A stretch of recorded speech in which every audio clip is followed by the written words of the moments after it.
મિત્રો શંકુ શંકુ આકારની અંદર તમે જાણો છો એમ જે આ આકાર છે એમાં નીચે રાઉન્ડ શેપ છે, વર્તુળાકાર છે અને ત્રિજ્યા ધારો કે આર છે અને એમાં બે પ્રકારની ઊંચાઈ હોય છે.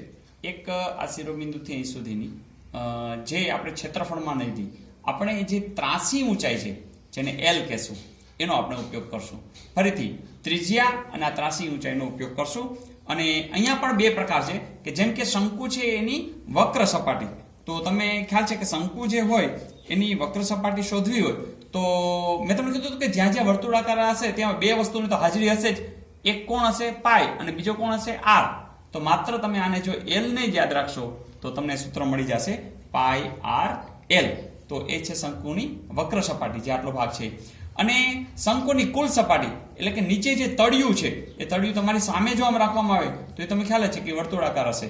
એટલે કે શું થશે pi r l plus pi r square. કારણ કે આનું આપણે જાણીએ છીએ પાઈ આર સ્ક્વેર કોમન તમે કાઢી શકો છો. પાઈ કોમન નીકળે, એલ કોમન નીકળે તો શું થઈ જશે એલ વત્તા આર. મિત્રો ફરીથી જ્યારે શંકુની વક્ર સપાટીનું ક્ષેત્રફળની વાત હોય ત્યારે પાઈ ને આર તો આવે જ છે, માત્ર આ એલ ત્રાસી ઊંચાઈ જે છે એને જ યાદ રાખવાનું છે. અને જ્યારે કુલની વાત કરે તો તમે એ તો જાણો જ છો, માત્ર તમારે પાઈ આર સ્ક્વેર ઉમેરવાના છે. એટલે કે પાઈ આર કૌંસમાં એલ વત્તા આર. યાદ રહો કે અહીંયા શંકુની અંદર બે પ્રકારની ઊંચાઈ છે. એક આ એલ છે અને એક જે આ સીધે સીધી એચ છે.